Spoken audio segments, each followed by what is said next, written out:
Welcome to another pardon me, Bradford and Brooks. Jim Brooks and Margie Bradford with you this morning for our first Bradford and Brooks of the year. And welcome to 2024, Margie. Oh, well, I was stride kicking and screaming into it, but here I am. Well, as I told you before the show, my wife and I were invited to Nolan Lake and we did this a couple of years ago. It was a lot of fun. A bunch of us boomers all around the same age also brought our Generation Z kids down, and we had basically a Trivial Pursuit grudge match. You know, the boomers against Gen Z. And so anyway, and it turned out like it did a couple of years ago. We the general Trivial Pursuit questions, not specified to any time period, we skunked them. We did great. But then there's a special edition for like 2010 and up, and they returned us the favor. They knew all these questions, like what famous rapper took his stage name from Madame Curie's cat? I'm like, I don't know any rappers. Anyway, so questions like that just left us, kind of helpless. But we made a fair showing, as they did, on our specialty questions. But anyway, it was a lot of fun and a good way to spend a nice, safe way to stay off the roads on New Year's Eve and kind of improve our brain power a little bit, hopefully. Well, you know what they say, Jim. Everybody's ignorant, just on different subjects. Well, that's true, and and for us, it was a case of age and experience beating out youth, innocence, and bad haircuts. That's the way we did that. But that, like I say, they returned us the favor, it's good to see that they were so tuned in to at least the part of history that they've lived through. They weren't ignoring everything, obviously. Maybe what we were trying to teach them, but not what the rest of the world taught them. All right, I'll shut up and get on with our show. We have a very special studio guest here today, joining us for the first show of the year. Nelson County Schools Superintendent Wes Bradley's with us this morning. I'm very happy to have you, Wes, and thanks for taking time to come in. Thank you, guys. Happy New Year to you and all of our community. This has been kind of an annual opportunity we've taken to think about the past year and look towards the future in Nelson County. So thank you guys for the invitation. Well, I was talking to a board member who just reminded me that, that throughout all the discussions, never forget about the excellent work that's going on in all our schools. And I think sometimes conversations kind of we just because there's conversations about all over the place, that maybe we don't focus enough on the excellence that's going on and the innovation. Because school today is much different than, when I was, I wish I had the programs and the choices that today's students have. Yeah, I feel I very much agree with you. And each year we put out a top 10 list, and this year we were able to do that over the holidays. And really, I think first and foremost, public education has had a massive renaissance since the pandemic. It's been about 18 to 24 months since we really came out of mask, and it's been a major renaissance. We're really proud of that work. And we're really, in Nelson County schools, our schools have great momentum, and we see that each week. We're connecting with our teachers and principals across the district. Most notably in 2023, the work that our community has continued to put together in supporting students in career readiness has paid off in a major way. And it paid off not just for Nelson County schools, but for Bardstown City Schools. Right. Between Bardstown City Schools and the Nelson County schools, all of our high schools are ranked in the top 25 to 30 in the state in college and career readiness. Importantly, Thomas Nelson High School in 2023 was ranked #1 in the state in college and career transitional readiness.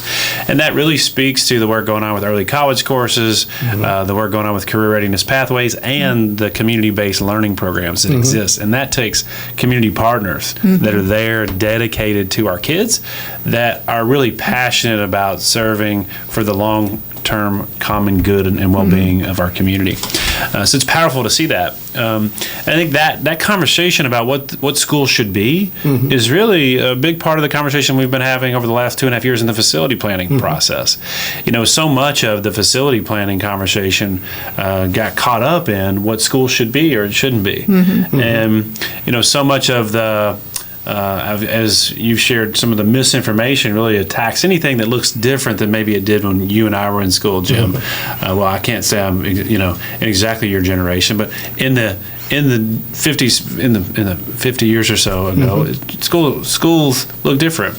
Obviously, over the last couple of decades, with the advent of the internet and the nature of wealth and community, things have continued to evolve. And looking to 2024, we continue to advance college and readiness with a major investment in the Up Center. We expect somewhere between $13 and $15 million invested in what was the Nelson County Area Technology Center that will become the Up Center. That is a regional career and technical center. What does UP stand for? UP stands for Uniting People, Place, and Purpose, which is really the vision of the work that we are continuing to live out. So this takes the place of the Nelson County ATC. Okay. Yep. So we were fortunate enough to receive $10 million grant from the state, and that with that accruing additional interest, we'll really be walking into that with nearly $11 million of cash that really saves the taxpayers in Nelson County and allows us to invest heavily in pathways. So we're proud of that. Where will that take place? That's right there on the Nelson County High School campus. And we expect that to occur, hopefully the groundbreaking sometime in mid to late February. That's, again, we're optimistic. We've not received the bids back yet. We're meeting next week with some of the construction team and looking at that process. But that's a big part of the work going on in Nelson County. We also have some significant reading and math, early reading and math initiatives going on in our elementary schools that teachers just yesterday, again, very united in that work. I've never seen a time, and I've never seen it before in my time in Nelson County, where teachers are as united in their work together across schools. And I think that's a byproduct of being isolated in the pandemic and also just having a shared vision for learning. And our principals and teachers are doing such an amazing job of thinking about how do we find that balance of what's in the best interest of each student within the context of the way we do learning in schools. And it's a very tricky balance. Well, I know the pandemic took a hit. I mean, school scores took a hit with the pandemic. So how have you come back from that? I know you. A lot of when you think about scores, let's just use the framing of scores and test scores. You typically get what you monitor. So if you monitor certain things, that's what you're gonna. That's generally what you're gonna respond to, unless you're just monitoring it to monitor it. In reality, if your primary focus, let's say, is to monitor a student's reading level or Lexile level, and that's what your primary goal is, and that's what you only look at, then you assume that you're going to make that better. I think schools leading up to the pandemic in 2018, 2019, 2020, there became a bit of a distaste for state testing because the legislation had kind of fizzled out. Well, they've changed it so many times. It goes through stages. So it fizzled out. It comes back after the pandemic, and it started a similar system in a new, kind of under a new umbrella. And I think the pop culture narrative and national narrative around reading and math really, probably maybe that already existed, but that really came to life as a byproduct of that time in the pandemic in 2020, 2021. And I think there's a lot of fear around that is encapsulated some of the conversations. So I'd say now more than ever, probably across the country, schools are more targeting their focus on those areas. And I don't just speak for Nelson County, I speak of most everyone. And that's because the community is really driving that conversation. Whereas in 2018, 2019, it wasn't necessarily the same level of focus and community. They were looking for more innovation at that time. They were looking to kind of rethink and reimagine. And I think now people are understanding there needs to be a healthy balance. Well, I've covered school boards for 30 years, and it seems that at least since CARA, that school districts seem to focus, have almost a very single focus on test scores, and that, and I think I can't quote you, but I think you'd probably agree that testing is just one aspect of reflecting on the educational process. It's not the end all be all. It's just a measure of. Well, I've said for the last year, when I was a principal, we had high test scores because that's what we focused on. Right. And unfortunately, we were also setting some of our graduates up for failure. When they left our high school at that time, they had little relationship to work, little purpose and a career pathway, and even more, I think, important, they had little relationship with people in our community. The most important lever we see for kids to find long-term prosperity in life is a deep relationship with people and places in their community. That social capital carries forward in a way that is uniquely important. And I think that too, we talk about this equity issue, we talk about the wealth gap that exists. We know that if you typically have more resources in your home, you're going to have also more access and opportunity to people and places. Right. Exactly. And I've been told it's not the school's role to connect kids with community and people and places. That's the family's role. Well, our role is to set students up for long-term prosperity in their lives, for them to continue to live, work, and grow with purpose. And in so doing, we have to use a common sense approach to what does that. And if you were to ask principals or superintendents across the state of Kentucky, would you rather have students that are college and career transition ready or pass the 10th grade algebra test, because the 10th grade algebra test is actually worth the same amount as the college and career test? Everybody would say, we want to make sure our kids are college and career transition ready. If you had to pick the two, obviously you want both. Right. My point is, it's a value piece, and we recognize that we have work to do in multiple functions and fashions, but we're really proud of the work going on, and I think Bardstown City Schools as well is doing a great job of thinking about career pathways. Yes. The big piece for us has obviously been to focus on middle schools. For 2.5 years we've been talking about middle school opportunity, and this whole conversation started with thinking about how do we increase access and opportunity for students in Boston and New Haven. Exactly. And that's what a facility plan is for. A Right. facility plan is really there to leverage how do you create more access and opportunity for kids within the resources that exist.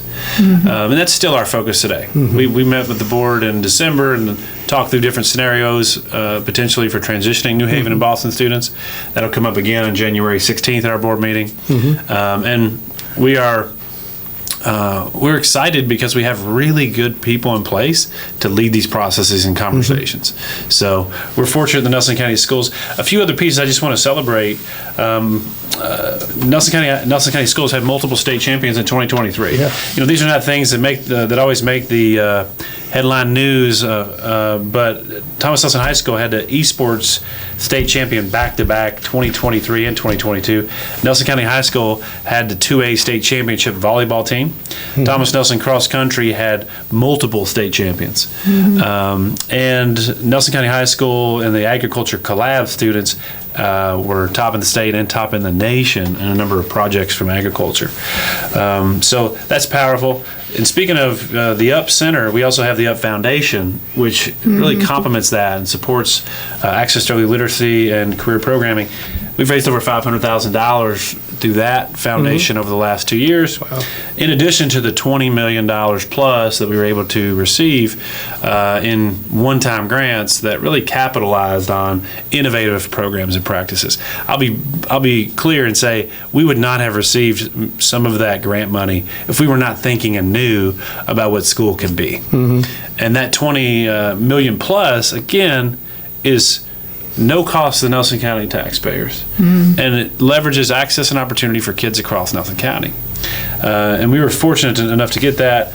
Lastly, here we have Flagey Hospital and the Bardstown Airport are now welcoming over 80 students into their campuses every day from students from Nelson County that participate in programs on their campuses.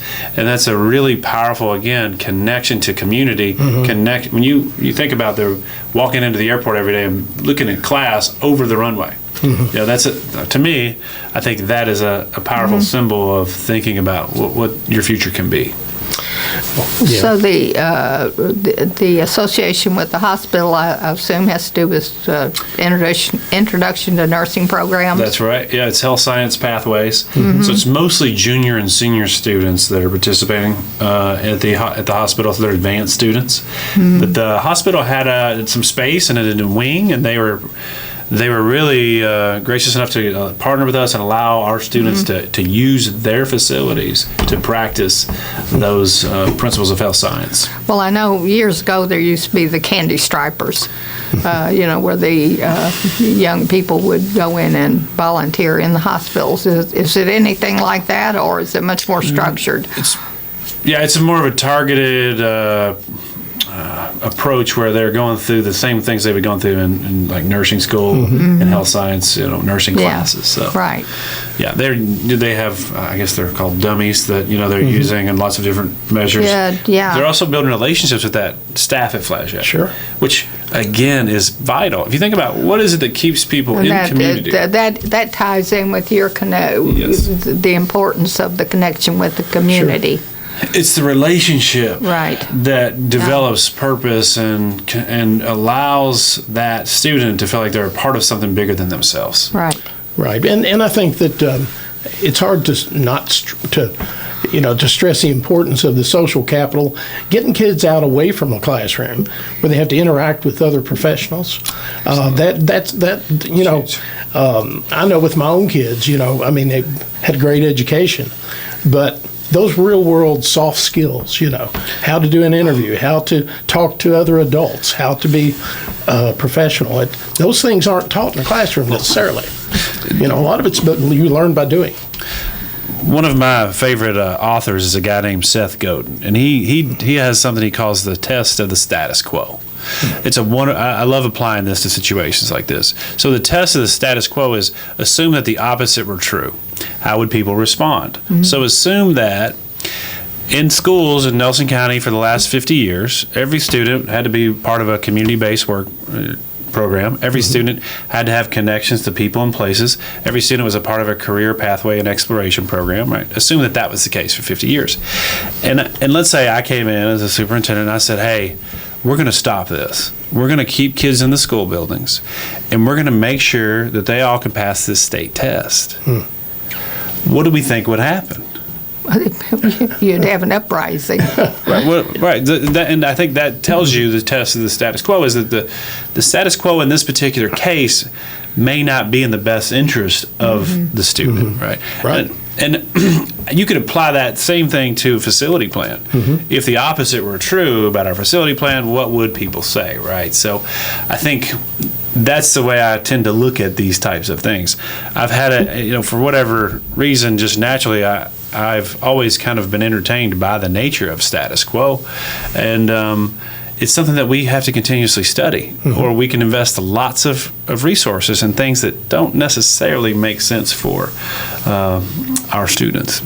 So, well, Wes, you'd mentioned facilities planning, and just as an observer, as a journalist, students at Boston and New Haven have kind of been on the short end of the stick as far as middle school access to programs, et cetera. And I know that sometimes the schools struggle with how to allocate their teachers. They don't have enough middle school teachers, or it's been a struggle, I know, for them.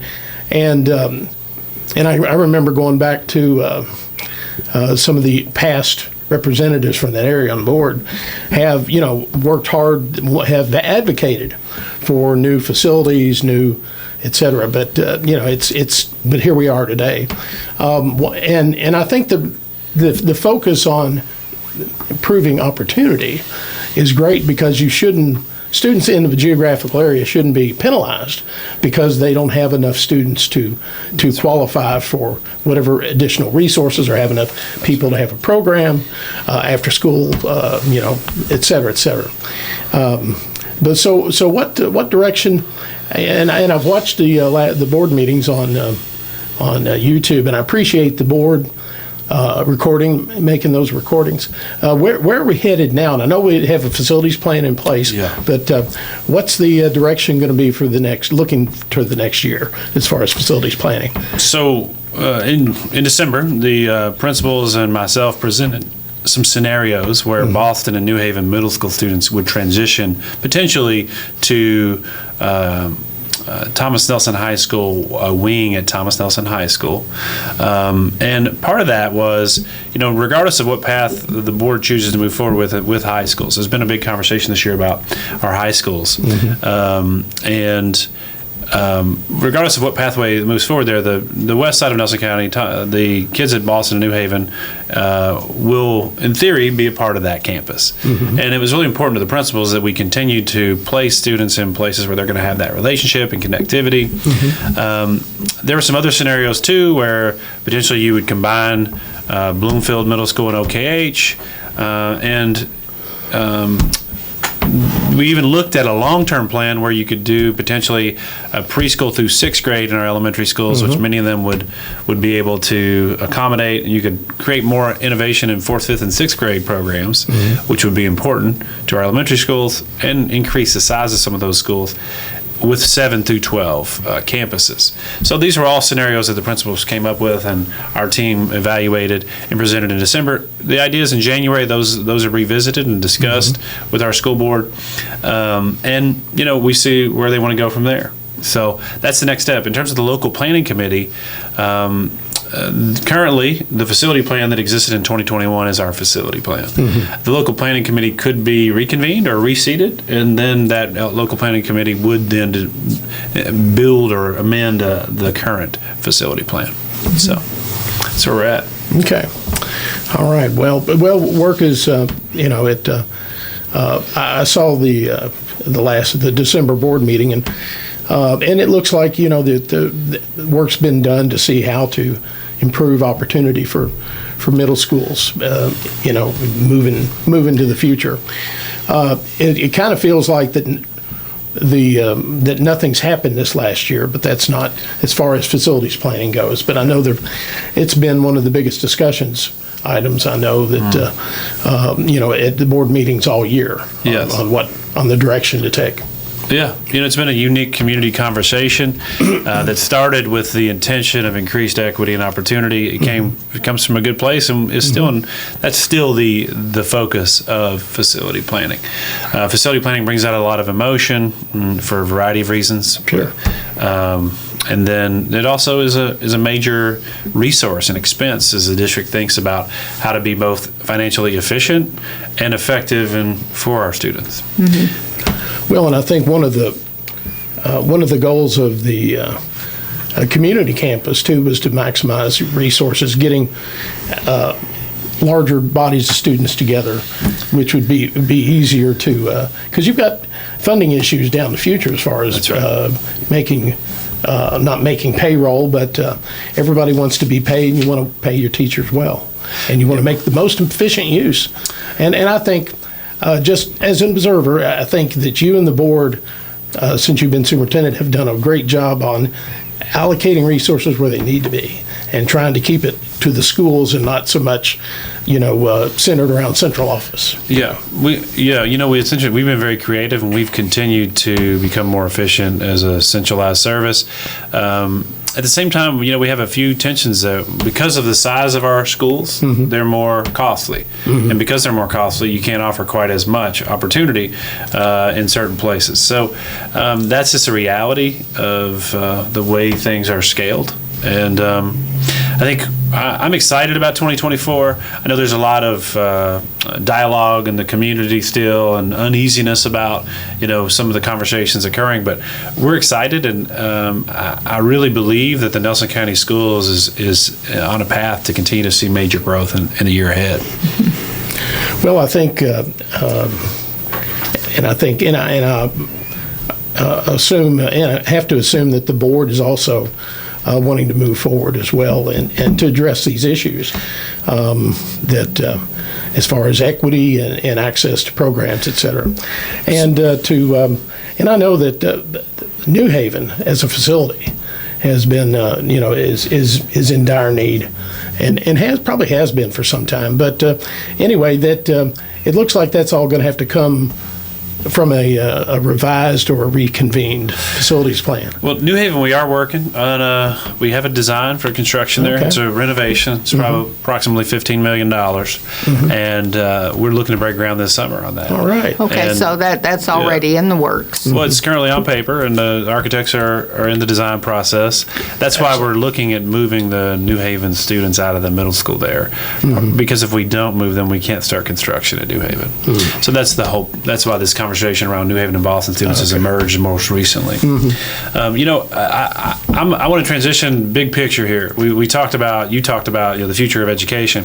I think we know there's with the internet and different forces at play out there with students continue to have decentralized learning opportunities. There's going to be a significant opportunity over the coming decades in education and the way learning occurs. And in the state of Kentucky, the school choice amendment is being put is likely to be put up for vote in November. That constitutional amendment will be forwarded over the next few months and will lead to lots of conversation around what is it that this money's for and what's this bill really all about. So it's in Nelson County, it's going to be a unique conversation too, because we have public schools, we have lots of private schools, we have lots of diversity. We sure do. And Margie, I know you have a little bit of experience in thinking about some of these issues in school choice as well. Well, absolutely. Being a former school board member, that was my focus for 34 years. But from everything that I have read and all the information that I've read about is that this bill would drain dollars from the public school system into a system that has no accountability, no standards, and none of the hoops that school and school boards have to jump through. Yeah.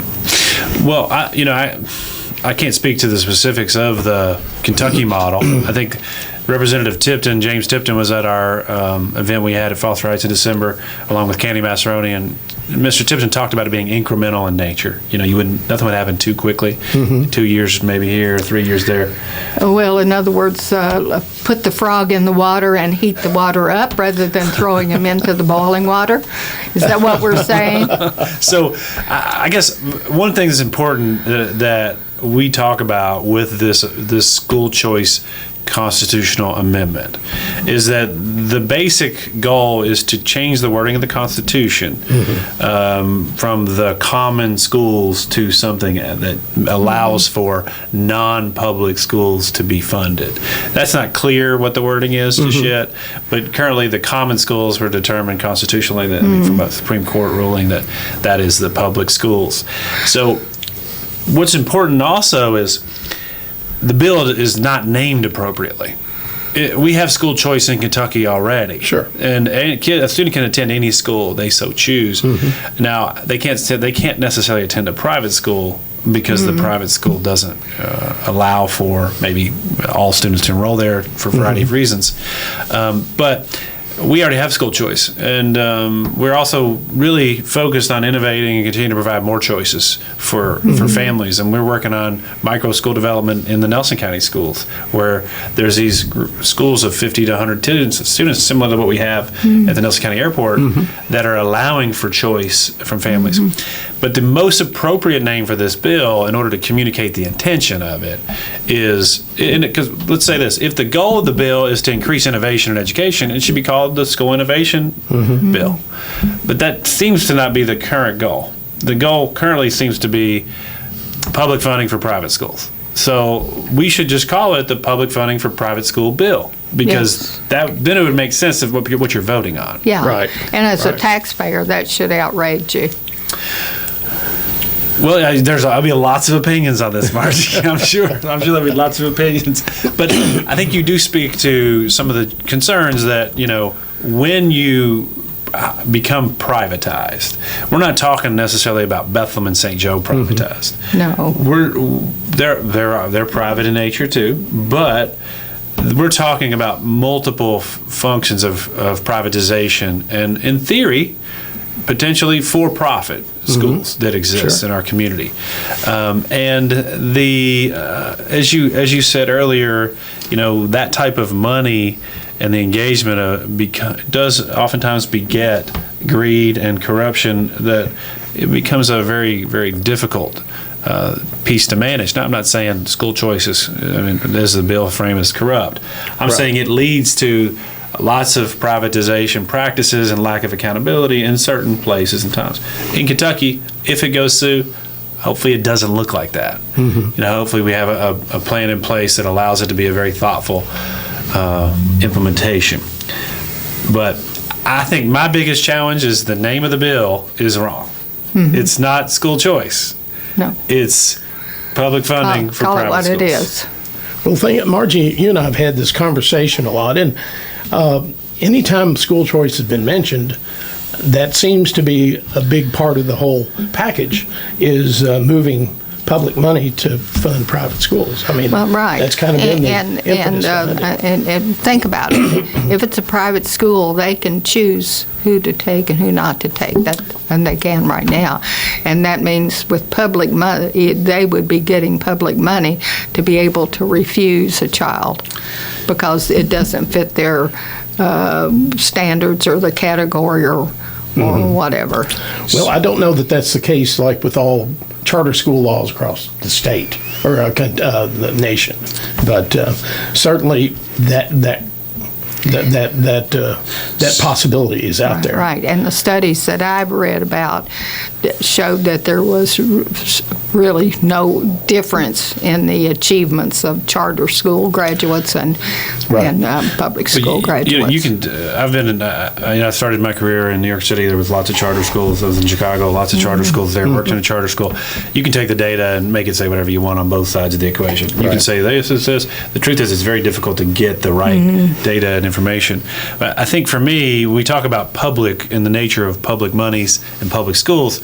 When you Google definition for public, it says of relating to affecting the people, of relating to or being in the service of a community. And I think that there's a real important relationship there around trust and all people being able to be provided access and opportunity. And the bigger concern that exists in a narrative around school choice, if you look at what's happening in Indiana and other places around the state, is it tends to widen the class divide that exists. And this is not to be political. This is just common sense. When we know that social capital matters and access and opportunity in your home matters deeply, and it's never going to go away. There's always going to be some divide and inequities that exist, but we shouldn't publicly fund that. Right. There's a difference. Oh yeah. All right, we need to stop and take a break, get some commercial messages in before the top of the hour. You're listening to Bradford and Brooks and our conversation with Nelson County School Superintendent Wes Bradley. And we'll be back in just a few moments. Stay tuned. All right, you're back with Bradford and Brooks. Jim Brooks and Margie Bradford here on the first Bradford and Brooks of the new year. And if I haven't mentioned it to you yet, I hope you and all our listeners have a great 2024. And hopefully, in my case, we'll have learned a few lessons from the mistakes I made in 2023 and make a few corrections along the way. And if my wife is listening, I'm sure she will remind me of those. So anyway, it'll be a better year, I'm sure. All right, our special guest is Wes Bradley, Superintendent of Nelson County Schools. And Wes, I know that there's a lot of innovation and a lot of in the school district, and sometimes I watch when I watch the school board meetings, it's just amazing the reports we get from the different programs. And I think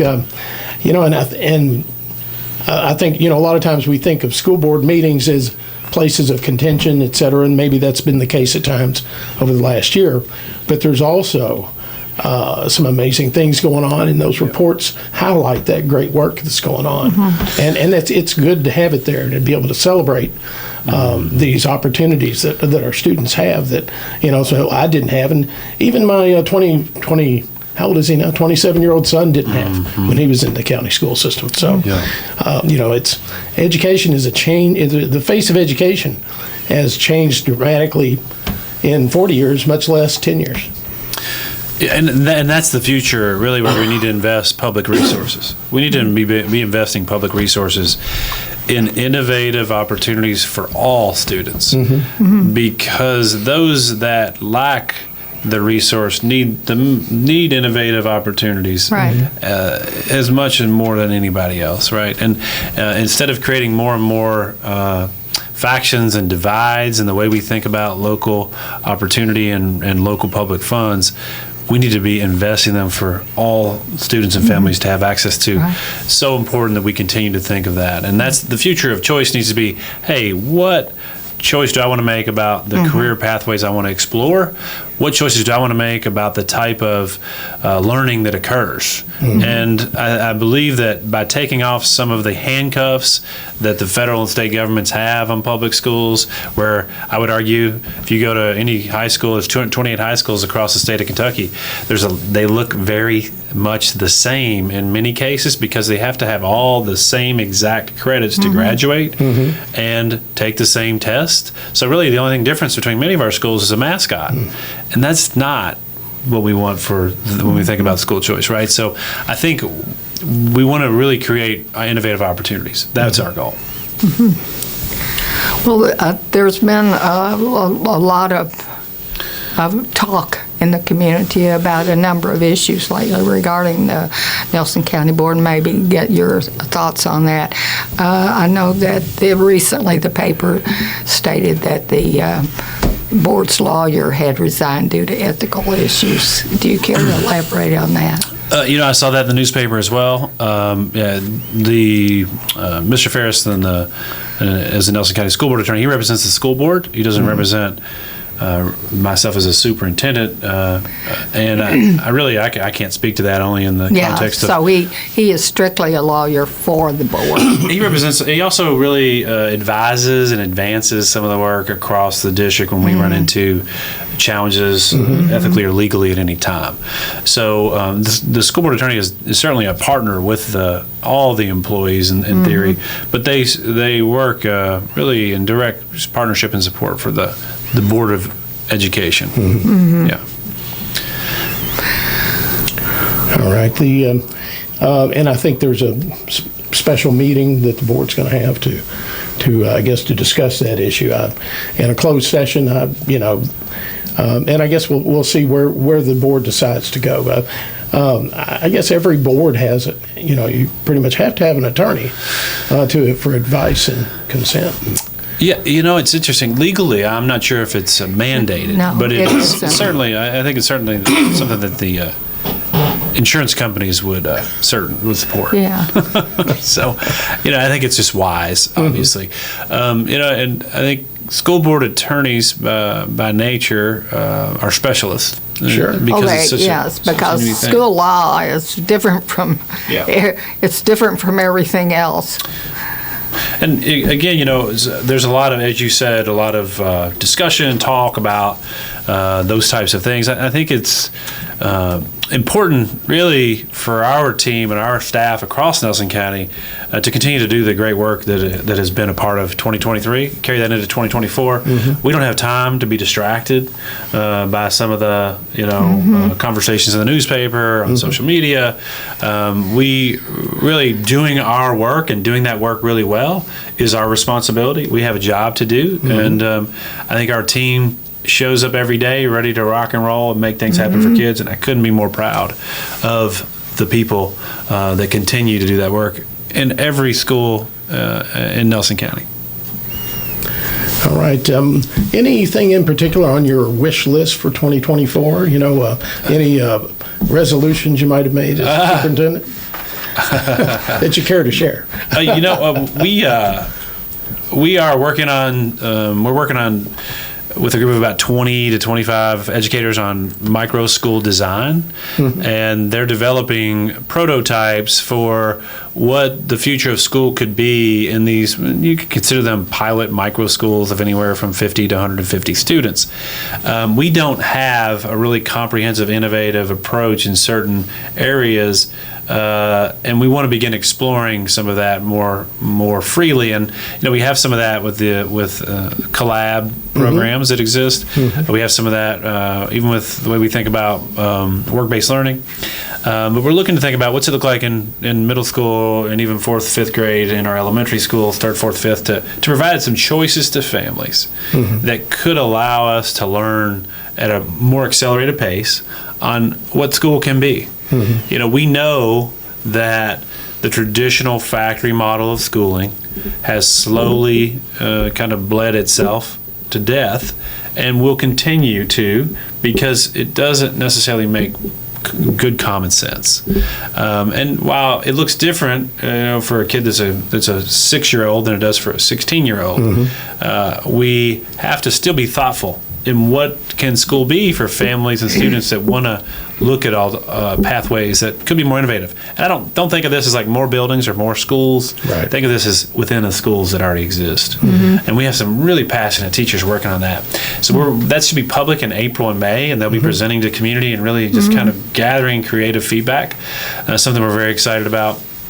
And I think, the quote I have added this year is seek the good and praise it. It's a quote from Alex Haley, who obviously endured great struggle, and I think that is really, right now there's so much fear and the marketing of fear. This next year with the presidential election and all these other elections and even our local elections will be full of toxic rhetoric. And the marketing of fear has continued to permeate public education over the past 3 years since the pandemic. And in Nelson County and beyond, there's lots of fear of what could occur, is occurring in our schools, lots of misinformation. Right.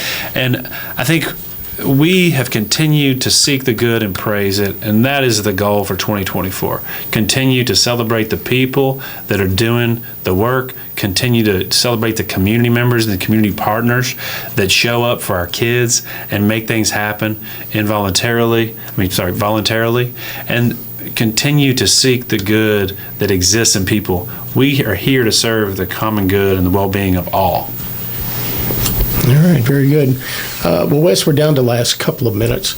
Any final comment or recap you want to make about the district and moving forward in the new year? I know that there's a lot ahead of us, but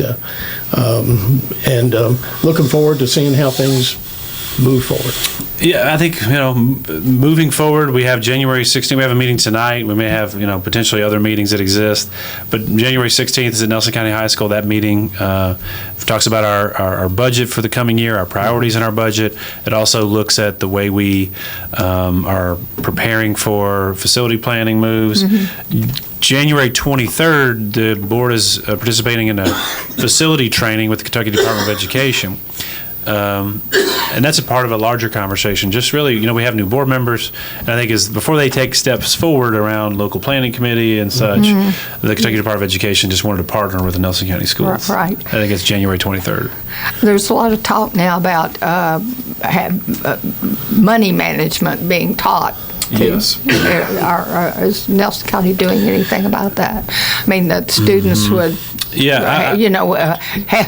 learn the basics of money management. Yeah, I think that's something we don't have a comprehensive program and approach on, but it's another great example of we teach math for 13 years, but in that math program, there's no mandated process that's assessed or tested by the federal or state government around any of that. Right. No. And that's a good example of the disconnect between how do you build lifelong prosperity and then how do you do well in school. Right. Those two things don't always Right. match up. Right. So, All right. Well, Wes, we appreciate your time today, coming in and being part of our show. And you're always welcome. Let us know if there, especially other issues that come up in the district that you feel are worthy of discussion, public discussion. Always happy to have you. well, thank you guys. It's a pleasure. You guys you're well versed in understanding some of the challenges we face as a community and as a system of schools. So always grateful to hear your feedback. All right, and just a reminder to my social media friends, don't believe everything you see on social media. Investigate and check out your sources before you spread what may be misinformation. I've been guilty of that, so it always pays to double check and check your sources. All right, well, Margie, that'll do it for this week's first New Year Bradford Brooks. Thanks for listening, and we will see you next week with another Bradford Brooks. And Margie, who's our guest? Do you remember? Well, we do have a guest lined up. Yes, I think it's County Judge Executive. No, Todd Spalding. that's right. Todd Spalding, Fire Chief sorry. Todd Spalding will be with us Right. to recap his year, 2023. Right. Thanks for listening, and have a great week, everybody.